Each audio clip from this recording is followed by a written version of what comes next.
Hi అండి. నేను మీ శ్వేత. Welcome back to కథల పొదిరిల్లు. ఈరోజు story 'love you my wife' episode number 48.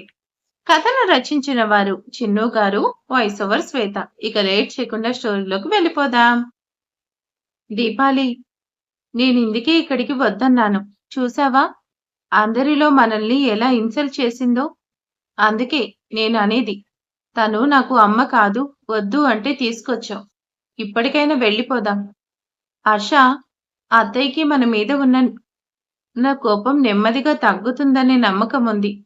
ఆ రోజు మనల్ని ఇంట్లోకి రానివ్వలేదు. కానీ ఈరోజు ఒప్పుకున్నారు. రేపు కోడలిగా, కొడుకుగా మనల్ని ఆదరిస్తారు. దీపాలి, నీకు ఉన్న నమ్మకం నాకు లేదు. కానీ నీకోసం ఈ టార్చర్ని బేర్ చేస్తాను. నా ప్రేమను గెలుచుకునే అవకాశం నేనెందుకు కాదనుకుంటాను? నా హర్ష దగ్గరికి వచ్చాను. ఇన్నేళ్లు తనకి ఇష్టం లేకపోయినా కష్టంగా దూరంగా ఉన్నాను. ఇకపై నా ప్రేమతో హర్షలో మళ్ళీ నా నా మీద ప్రేమ పుట్టేలా చేస్తాను. Harsha, now starts my love game అంటూ హర్షని తలుచుకుంటూ ఓ చిన్న స్మైల్ చేసింది దీపాలి. జాను, హర్షబాబు ఏంటి నిన్నిక్కడ వదిలి వెళ్తున్నాడు? ఏమైంది? అక్కడేం జరిగింది? నిన్నే అడిగేది. నిన్నెందుకు ఈ టైంలో ఇక్కడ వదిలిపెట్టి వెళ్తున్నాడు? కవిత అదంతా తర్వాత. ఫస్ట్ జానకిని లోపలికి తీసుకుపదా అనే శేఖర్ మాటకి జానకిని లోపలికి తీసుకొచ్చింది కవిత. జాను, ఇప్పుడైనా చెప్తావా అసలేం జరిగింది? నిన్నేనే అడుగుతుంటే మోగమొద్దలా ఉంటావేంటి? అక్కడ బానే మాట్లాడావు కదా, ఇప్పుడు వాయిస్ ఏమైంది? అమ్మా, నాకేం కాలేదు. కానీ హర్ష గారికే తెలియడం లేదు. అందుకే నిజాన్ని చెప్పేసరికి అహం అడ్డు వచ్చి నన్నిక్కడికి తీసుకొచ్చి వదిలేశాడు. నేను చేసింది తప్పు.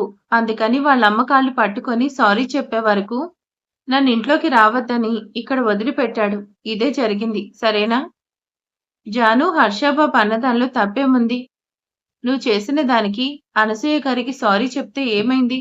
ఎందుకే పంతానికి పోతున్నావు?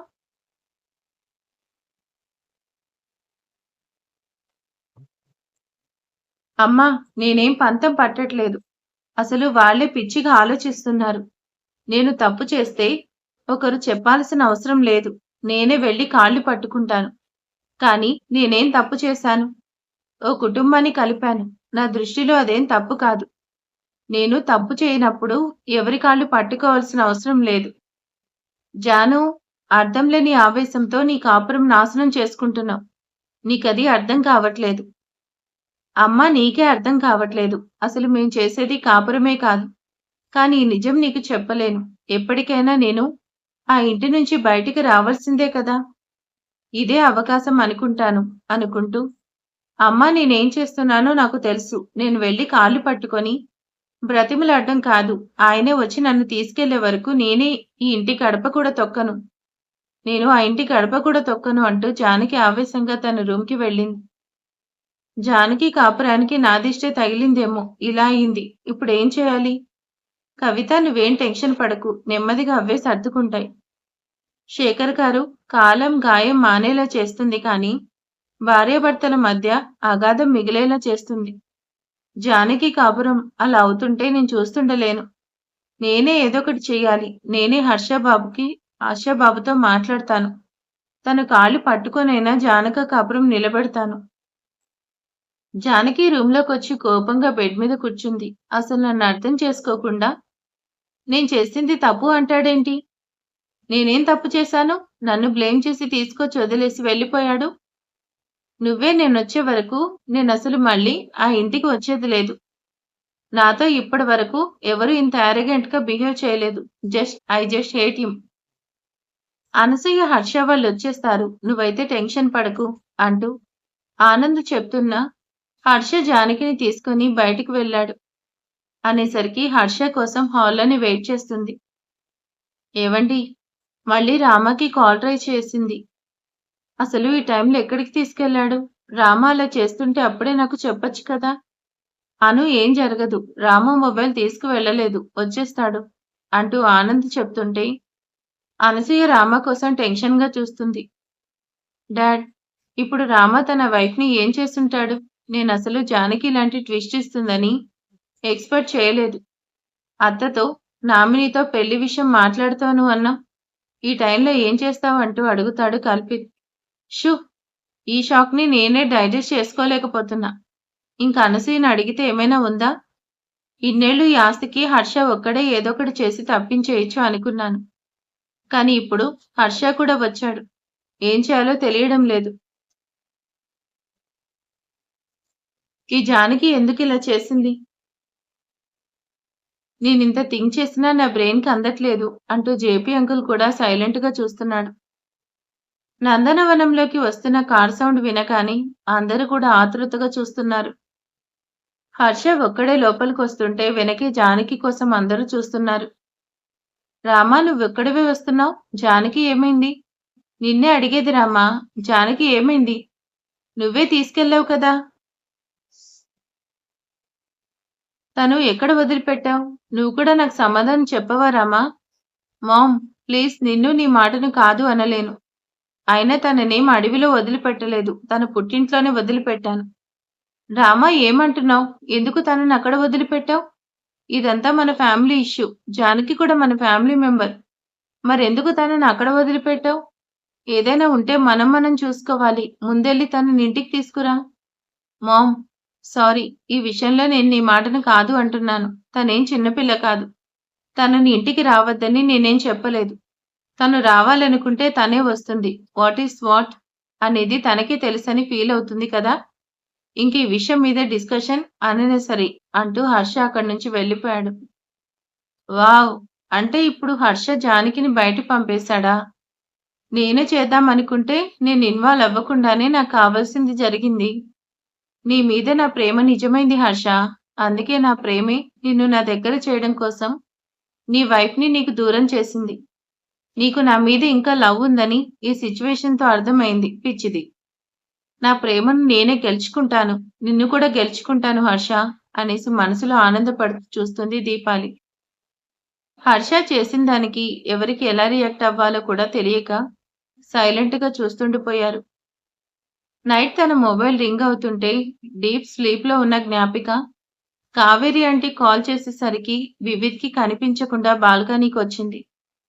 మామ్ ఈ టైంలో ఎందుకు కాల్ చేశావు? వివిద్ పక్కనే ఉన్నాడు. తను చూస్తే ఏమయ్యేది? డీప్ స్లీప్‌లో ఉన్నాను. నా స్లీప్‌ని పోయేలా చేశావు. జ్ఞాపిక నేనిప్పుడు చెప్పేది వింటే నీ స్లీప్ టోటల్‌గా పోతుంది. రామ తన భార్య జానకిని పుట్టింట్లో వదిలేసొచ్చాడు. వాట్? మామ్ నువ్వు చెప్పేది నిజమా? తనెందుకు చేశాడు? దీపాలి వచ్చింది, జానకి వెళ్ళిపోయింది. అసలేం జరుగుతుంది? ఏమోనే బాబు! నువ్వేమో హ్యాపీగా పడుకున్నావు. ఇక్కడేమో మాకు నిద్ర కూడా లేదు. దీపాలి పాపని కలిసి మాట్లాడాలన్నా వదిన చూస్తే చంపేస్తుందని భయంగా ఉంది. మామ్ అసలక్కడేం జరుగుతుంది? మినిట్ టు మినిట్ నాకు తెలియాలి. అర్థమైంది కదా! సరే వివిత్ చూస్తే ప్రాబ్లమ్ అంటూ కాల్ కట్ చేసింది. ఆ ఇంట్లో అసలేం జరుగుతుంది? ఫస్ట్ దీపాలిని కలిసి ఏం ప్లాన్ చేసింది అడిగి తెలుసుకోవాలి అంటూ అనుకుంది జ్ఞాపిక. Next day morning. ఈరోజు మళ్ళీ ఇన్నేళ్ల తర్వాత హర్షికి కాఫీ ప్రిపేర్ చేస్తున్నాను. నేను ప్రిపేర్ చేసిన కాఫీ అంటే హర్షికి ఇష్టం కదా! ఆ కాఫీతోనే నా ప్రేమను తనకి మళ్ళీ పరిచయం చేస్తానంటూ హర్ష కోసం కాఫీ ప్రిపేర్ చేస్తుంది దీపాలి. కిచెన్‌లో ఉన్న దీపాలి కోసం వెతుకుతూ వస్తున్న హర్ష కిచెన్‌లో ఉన్న తన దగ్గరకొచ్చాడు. దీపాలి నువ్వెందుకిదంతా చేస్తున్నావ్? నువ్వేం ఈ ఇంటికి మెయిడ్ కాదు. నువ్విదంతా చేయడం నాకిష్టం లేదు. హర్ష నేను ఈ ఇంటి కోడల్ని. కాబట్టి నేనేం చేయాలో అదే చేస్తున్నాను. అత్తయ్య ప్రేమను గెలుచుకుంటాను. దీపాలి అంటూ హర్ష తన నడుం మీద నుంచి చేతులు ముందుకు పోనిస్తూ దీపాలిని హగ్ చేసుకోబోతున్నాడు. Harsha what's wrong with you? ఏం చేస్తున్నావ్? దీపాలి నువ్వే అన్నావు కదా! మనం ఈ ఇంటికొచ్చే వరకు దూరంగా ఉండమన్నావు. మరిప్పుడు మన ఇంటికి వచ్చేసాం కదా! ఇంకా దూరంగా ఉండాల్సిన అవసరం లేదు కదా! హర్ష మనం ఇంటికొచ్చాం కానీ అత్తయ్య ఇష్టంతో ఒప్పుకోలేదు కదా! జానకి మాట తీసుకొనొచ్చేలా చేసింది. అత్తయ్య మనల్ని యాక్సెప్ట్ చేసే వరకు మనం దూరంగా ఉంటేనే మంచిది. నువ్వైతే కాఫీ తీసుకో అంటూ హర్షకి కాఫీ ఇచ్చి బయటకొచ్చింది దీపాలి. ఇన్నేళ్లు హర్షని లాక్ చేశాను. కానీ ఇకపై కష్టం. ఏదేమైనా త్వరగా హర్ష నా ప్రేమను అగ్రీ చేసేలా చేయాలి. హర్ష నీకోసమే వస్తున్నాను అంటూ హర్ష కోసం తన రూమ్‌కి వెళ్ళింది. గుడ్ మార్నింగ్ హర్ష అంటూ లోపలికొచ్చింది దీపాలి. దేనికోసమో నైటంతా నిద్ర కూడా లేకుండా ఆలోచిస్తున్నట్టున్నావు? నాకోసమే కదా! మళ్ళీ ఇన్నేళ్ల తర్వాత నన్ను చూసేసరికి మన ప్రేమని మనసులో దాగిన ఆ ప్రేమ బయటకొచ్చిందా? నువ్విలా ఉంటావని నీకోసం స్ట్రాంగ్ కాఫీ తీసుకొచ్చాను. నీకు నేను ప్రిపేర్ చేసిన కాఫీ అంటే ఇష్టం కదా! 1 సిప్ చేశావంటే యాక్టివ్ అవుతావు. కమ్ హావ్ ఇట్ అంటూ హర్షకి కాఫీ కప్ ఇస్తుంటే, హర్ష కప్‌ని పక్కకు నెట్టేసరికి కప్ కింద పడింది. Harsha what's wrong with you? నీకోసం ప్రేమగా కాఫీ తీసుకొస్తే ఇలా చేశావేంటి? Just shut up. Who the hell are you? First get out of my place. Harsha ఏమైంది? ఎందుకిలా హార్ష్‌గా మాట్లాడుతున్నావు? ఇన్నేళ్ల తర్వాత మళ్ళీ ఇలా నిన్ను కలిశాను. మన ప్రేమ నీకు అనిపించట్లేదా? Are you feel ashamed of you talking like that? నేను నా పేషెన్స్‌ని లూజ్ అవ్వకముందే నా ముందు నుంచి వెళ్ళిపో దీపాలి. హర్ష నేనేదైతే చేశానో దానికి నీకు నా మీద కోపం చూపించడం it's natural. I can understand that but నేను కూడా వాంటెడ్‌లీ చేయలేదు. It's unnecessary. Right now Deepali నువ్వెందుకు చేశావో, ఏం ఆశించి చేశావో I don't bother about that. But నీ వల్ల లైఫ్‌లో లవ్ అంటే మాట మీద నా ఒపీనియన్ చేంజ్ అయింది. మళ్ళీ నీకు లైఫ్‌లో నీ మొహం చూడకూడదు అనుకున్నాను. బట్ నువ్విప్పుడు హర్ష వైఫ్, ఈ ఇంటి కోడలు. నా వరకు నువ్వెంతే. నువ్వు కూడా ఇది గుర్తుపెట్టుకుంటే నీకు, నాకు, ఈ ఫ్యామిలీకి మంచిది. అర్థమైందా? అంటూ హర్ష కోపంగా అక్కడి నుంచి బయటికి వెళ్ళిపోయాడు. హర్ష నాకీ ఫ్యామిలీ, హర్ష అంతెందుకు? ఈ సొసైటీ ఏమనుకుంటారనేది అవసరం లేదు. నువ్వేమనుకుంటున్నావనే ఇంపార్టెంట్. నువ్వెంత కోపం చూపిస్తున్నా ఇప్పటికీ నా మీద ప్రేమను మర్చిపోలేకపోతున్నావు. ఆ ప్రేమను నేను గెలిపించుకుంటాను అంటూ బయటకు వచ్చి అక్కడికి వచ్చిన అనసూయని చూడగానే కాస్త నెర్వస్‌గా అయ్యి పైకి నవ్వుతూ, అత్తయ్య మీరే వచ్చారు? Thank God. మీకోసమే కాఫీ తీసుకొస్తున్నాను. హర్షకి కూడా కాఫీ ఇచ్చాను. బట్ తను తీసుకోలేదు. నా మీద కోపం కప్ మీద చూపించాడు. అది వీడియో అయిందేమో చూసి లాగేసి. వరాలు అంటూ అనసూయ అరుపుకి వరాలు అక్కడికొచ్చింది. వరాలు చెంప పగలకొడుతూ ఎవరెక్కడ ఉండాలో అక్కడే ఉండాలి. ఎవరిని పడితే వాళ్ళని కిచెన్‌లోకి రానిస్తే నీకు చెంప పగులుతుంది. నిన్నింట్లోకి మాత్రమే రానిచ్చాను అంటే అర్థం నిన్ను కోడలుగా ఒప్పుకున్నానని కాదు. మోసం చేసేవాళ్ళని నా కనుసన్నల్లో మెదిలినా సహించను. అలాంటిది నీలాంటి దాన్ని నా కోడలుగా ఎలా ఒప్పుకుంటాను? ప్రేమ పేరుతో నా కుటుంబాన్ని నాశనం చేయడానికి నా రామ మనసుతో ఆడుకున్నావు. అసలు నీలాంటి ఆడదాని వల్లే ప్రేమ అనే పదం మీద అసహ్యం వేస్తుంది. అత్తయ్య ఎందుకు నన్ను అపార్థం చేసుకుంటున్నారు? నేనేం కావాలని చేయలేదు. నా మీద అసహ్యాన్ని చూపించకండి. అత్తయ్య ఇన్నాళ్ళు కూడా మీ మీద గౌరవం ఉంది కాబట్టి ఈ మాట కోసం నేనిక్కడికి రాలేదు. కానీ ఇప్పటికైనా మనం కలిసి ఆనందంగా ఉండాలని నేను జానకి అడిగిన దానికి ఒప్పుకున్నాను. నిజమే. ఒకప్పుడు నేను తప్పు చేశాను. అందుకే నా మీద కోపం పెంచుకున్నారు. కానీ ఇప్పుడు నేను పూర్తిగా మారిపోయాను. హర్షకి నాకు పెళ్లైంది. హర్షను ఒకప్పుడు ప్రేమించాను కానీ ఇప్పుడు నా భర్తకి అన్నగా గౌరవిస్తున్నాను. అబ్బో! Just shut up Deepali. నువ్వు చెప్పే మాటలు, నీ మాటలు నమ్మి నీ మెడలో తాళి కట్టిన నీ మొగుడు నమ్ముతాడేమో కానీ నేను కాదు. ఒక్కసారి వేటాడటం అలవాటైన పులి మారింది అంటే ఎవరు నమ్మరు. నిన్ను కూడా నమ్మను. నీకు చివరిసారిగా చెప్తున్నాను. నా రామ జోలికి రావద్దు. తనకి పెళ్లైంది. జానకి ఇప్పుడు రామ తాళి కట్టిన భార్య. నా కొడుకు కాపురం జోలికొస్తే నిన్నేం చేస్తానో నాకే తెలీదు అంటూ అనసూయ బయటకొచ్చేసింది. అత్తా! నన్ను అండర్ ఎస్టిమేట్ చేస్తున్నావు. నేనేం చేయడానికొచ్చానో, నేనేం చేయబోతున్నానో నేనిప్పటికీ తెలీదు. నీకెప్పటికీ తెలీదు. నువ్వే తెలుసుకోవాలనుకునే లోపు నేనేం చేయాలనుకుంటున్నానో చేసేస్తాను. నా ప్రేమను నేను గెలుచుకుంటాను. మిథిలా నగరి. జానకి కాపురం సంతోషంగా ఉంది అనుకునే లోపే ఇలా అయ్యిందేంటి?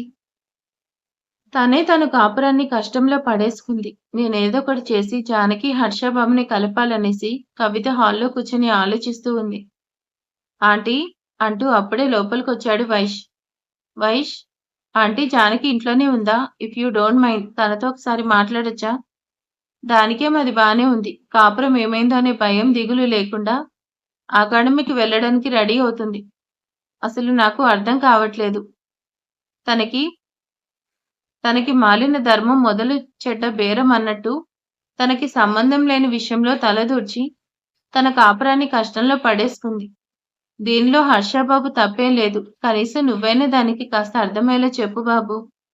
నేనెంత చెప్తున్నా కూడా వినట్లేదు అంటూ కవిత అనేసరికి వైష్ జానకి కోసం రూంలోకొచ్చాడు. Janu, Vaish good morning. నేనే నీ దగ్గరకు వద్దామనుకున్నాను. కానీ నైట్ లేట్ అయింది. పైగా అకాడమీ ఉంది కదా, ఈవినింగ్ వద్దామనుకున్నాను. నువ్వే వచ్చావు. ఏంటి, ఏమైనా మాట్లాడాలా? జాను, ఎందుకిలా చేశావు? నువ్వేం చేస్తున్నావో నీకైనా అర్థమవుతుందా?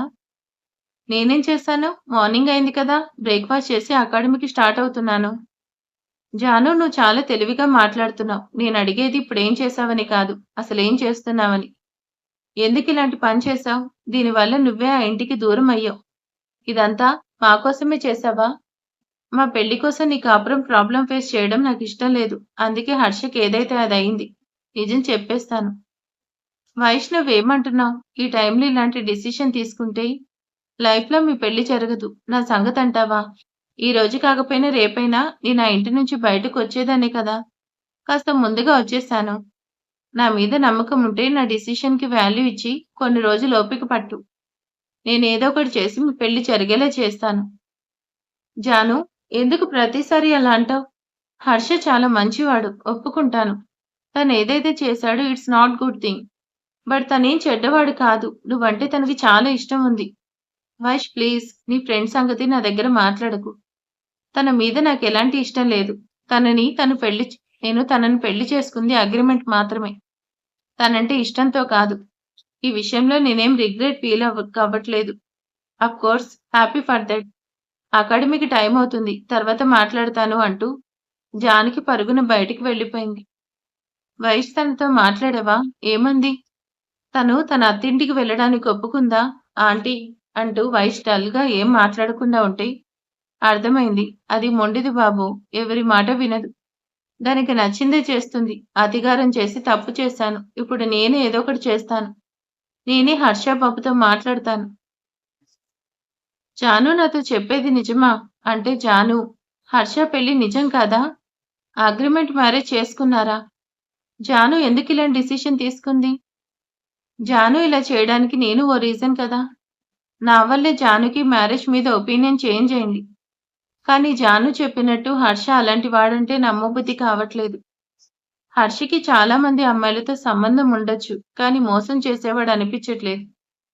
హర్ష, జాను మధ్య ఏమైనా ఉందని గాని జాను లైఫ్ మళ్ళీ అగాధంలో పడిపోకూడదు. దానికోసం ఏమైనా చేయడానికి నేను రెడీగా ఉంటాను. హర్షతో ఓసారి ఈ విషయం డిస్కస్ చేస్తే బావుంటుంది. Nandan group of industries. Harsha తన క్యాబిన్‌లో కూర్చున్నాడు. తన మైండ్ అంతా డిస్టర్బ్‌గా ఉంటే టేబుల్ మీద ఉన్న పేపర్ వెయిట్‌ని రోల్ చేస్తూ ఉన్నాడు. నైట్ జరిగింది మొత్తం కూడా కళ్ళ ముందు కనిపిస్తుంటే జానకి చేసిన దానికి తన మీద చాలా కోపం వేస్తుంది. హర్ష అంటూ అప్పుడే తన క్యాబిన్‌లోకి వచ్చాడు వైష్. వైష్, ప్లీజ్ నన్ను డిస్టర్బ్ చేయకు. నాకు చాలా ఇరిటేటింగ్‌గా ఉంది. ఫైల్, ఆఫీస్ వర్క్ నువ్వే మేనేజ్ చేసుకో. హర్ష, నిన్ను కలవడానికి కవిత ఆంటీ వచ్చింది. బయట వెయిట్ చేస్తున్నారు అనే మాటకి హర్ష ఆంటీని లోపలికి పంపించమన్నాడు. Aunty, please be seat. మీరేం తీసుకుంటారు? టీ, కాఫీ లేదంటే జ్యూస్ ఏమైనా తీసుకుంటారా? హర్ష బాబు, ఫస్ట్ నిన్న జరిగిన దానికి జానకి తరపున నేను మీకు క్షమాపణ చెప్తాను. దయచేసి నా కూతురు చేసిన పనికి క్షమించి తనని ఇంటికి తీసుకెళ్ళండి. ఆంటీ, మీ అమ్మాయి చేసింది చిన్న తప్పు కాదు క్షమించడానికి, మర్చిపోవడానికి. అంత ఈజీ కూడా కాదు. కానీ మీ అమ్మాయి చేసింది తప్పు అనట్లేదు. తను చేసిన విధానమే తప్పు. మామ్‌కి ఇష్టం లేకుండా హర్షని దీపాలిని మా ఫ్యామిలీలో కలపాలనుకుంది. I respect for that. But mom ఎమోషన్‌ని యూజ్ చేసుకుంది. అట్‌లీస్ట్ తను చేసిన దానికి మామ్‌కి సారీ కూడా చెప్పాలనుకోవట్లేదు. ఆంటీ, మీరంటే నాకు రెస్పెక్ట్ ఉంది. బట్ ఇది కాదు అంటున్నందుకు నన్ను క్షమించండి. నేనిప్పుడు చెప్తున్నాను. నేనేం మీ అమ్మాయిని రావద్దు, అక్కడే ఉండమని చెప్పట్లేదు. తనేం చిన్నపిల్ల కాదు. తను రావాలనుకుంటే తనే రావచ్చు. కానీ మామ్‌కి తను చేసిన దానికి అపాలజీ చెప్పాలి. ఒకరి ఎమోషన్స్‌తో ప్లే చేయటం it's not correct. Sorry aunty, ఈ విషయంలో మీ మాటను కాదంటున్నందుకు అంటూ హర్ష అనేసరికి, హర్ష బాబు, నువ్వు సారీ చెప్పాల్సిన అవసరం లేదు. నిజమే. జానకి చేసింది తప్పు కాదు. కానీ చేసిన విధానమే తప్పు. తనతో మాట్లాడి నేనే తనని తీసుకొస్తానంటూ కవిత వెనక్కి వస్తూ డోర్ దగ్గరకొచ్చేసరికి, వివిధ్ కూడా అప్పుడే వచ్చేసరికి ఇద్దరూ ఒకరికొకరు ఎదురుపడ్డారు. వివిధ్ అనేసి తన కొడుకుకేసి కోపంగా చూస్తుంది.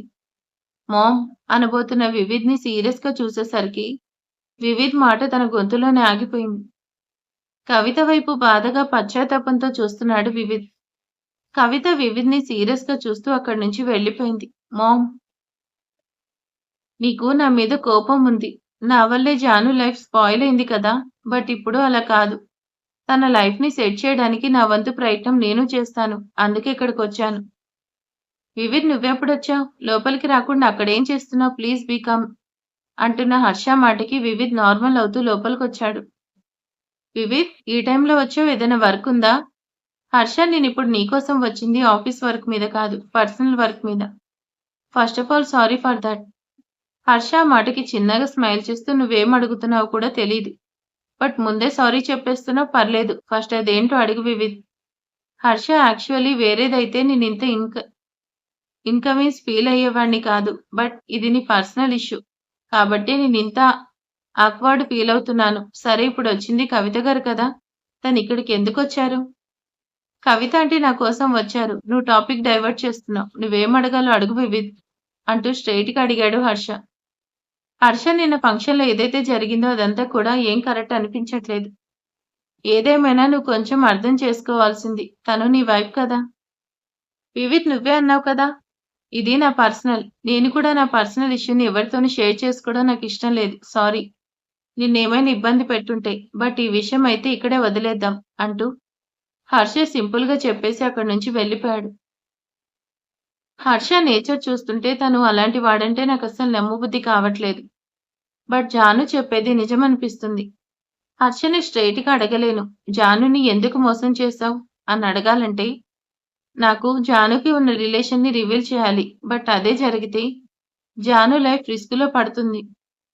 ఇదేం తెలియకుండా హర్ష గురించి నిజం ఎలా తెలుసుకోవాలి? ఎలా జానుని తిరిగి ఆ ఇంటికి వెళ్ళేలా చెయ్యాలి?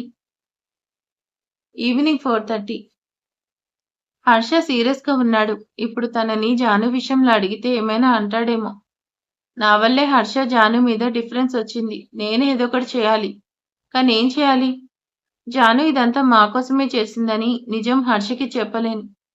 ఇద్దరిని ఒకటి చేసేవే ఏం లేదా అనేసి కార్‌లో సైలెంట్‌గా డ్రైవ్ చేస్తున్న హర్షని చూస్తున్నాడు.